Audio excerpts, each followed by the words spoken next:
ہوں آپ کا میزبان سید کامران پیرزادہ اور آج عمر چینل پہ آپ دیکھ رہے ہیں ہماری ڈسکشن جو ہے وہ بڑی گرما گرم بحث جاری ہے۔ عاشق حسین صاحب آپ فرمائیے گا کہ اس سسٹم کو جس طریقے سے بنایا گیا، جس طرح ہمارے دوست بات کر رہے تھے کہ وہی اجزائے ترکیبی وہی ہیں لیکن کوئی بہتری کی امید نظر نہیں آ رہی، لیکن وہ جو ہمارے عوام ہیں ان کو یہ بات ابھی تک سمجھ نہیں آ رہی، کیا پورے کا پورا سسٹم کا ڈھانچہ تبدیل کرنا پڑے گا یا اسی سسٹم کو ہم لے کے آگے چل سکتے ہیں؟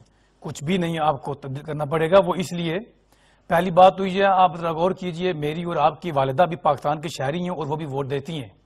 پاکستان میں کیا یہ ہو سکتا ہے کہ میرے اور آپ کے ابا جی اگر ایم کیو ایم یا پی ٹی آئی یا نون کو ووٹ دیں اور ہماری والدہ کی یہ جرت کہ وہ کسی اور کو ووٹ دیں تو پھر شام کو ان کو اٹھا کے برا بسترا اپنے کسی جو بھائی ہے وہاں جا کے رہنا پڑے گا؟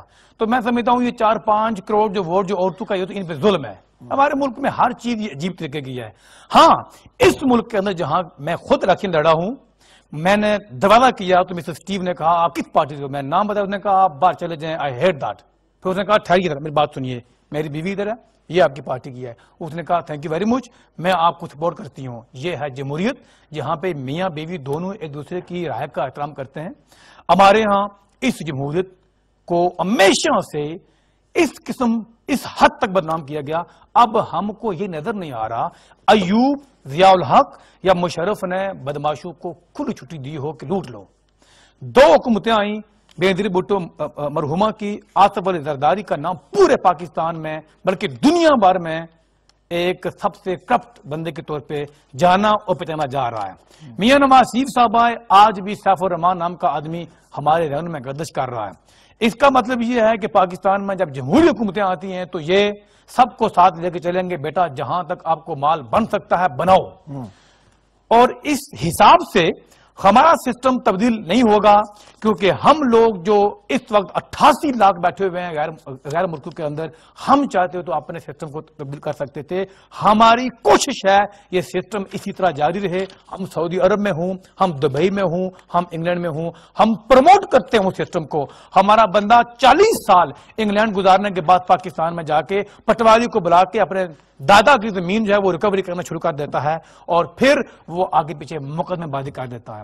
آج آپ کشمیر یا پنجاب کی اگر آپ کورٹوں میں چلے جائیں تو وہاں پہ آپ کو 70% کیس وہ ملیں گے جو بھائی صاحب انگلینڈ آئے ہوئے ہیں، انہوں نے اپنے ماموں کو، پھپھا کو، باپ کو ابا جی آپ کیس کر دیں۔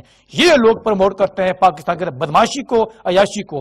اس کا روٹ بھی یہ ہے کہ یہ پاکستان سے میری طرح مزدور سے دیہڑی دار، یہ بالکل بیچارے کامے تھے، یہاں پہ آئے، ٹیکسی کی، مزدوری کی، فیکٹری میں کام کیا، اللہ کا شکر مال آ گیا۔ ہم مسلمان ہیں، مسلمان کو جب بھی مال آتا ہے اللہ معاف کرے، ایک تو یہ شراب نوشی کرتا ہے، دوسرا یہ اپنی پاور چاہتا ہے کہ لوگ مجھے پہچانے اور جانے۔ پھر یہ لوگ نام نہاد سیاسی لوگوں کو بلا کے یہاں پہ ان کی روٹیاں پکاتے ہیں۔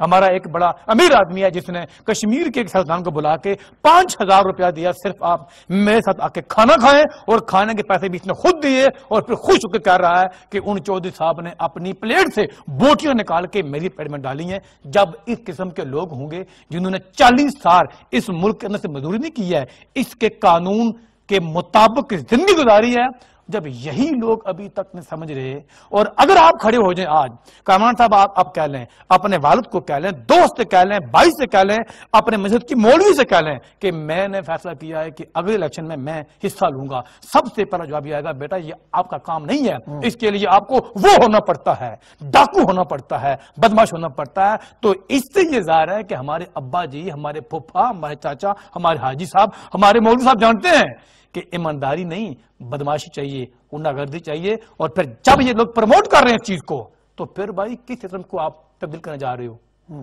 آؤ نا، آپ الیکشن میں آؤ نا، تو آپ لوگ کہیں گے بیٹا آپ ایماندار ہو، چھوڑ دو اس کو۔ تو عوام مانتی ہے، جانتی ہے کہ یہ ایمانداروں کا کھیل نہیں ہے اور جان بوجھ کے ووٹ دیتی ہے بڑے بدماش کو کہ ہم کو یہ لوگ تھانے سے لے کے آئیں گے۔ تو پھر سسٹم ایسا ہی رہے گا، تو پھر کے پی ہو، پنجاب ہو، سندھ ہو، لوگ اسی طرح مرتے رہیں گے اور بچے بھی اسی طرح لوگ نہروں کے اندر پھینکتے رہیں گے، خودکشیاں بھی ہوتی رہیں گی۔ کیوں کہ ہم اپنا گڑا خود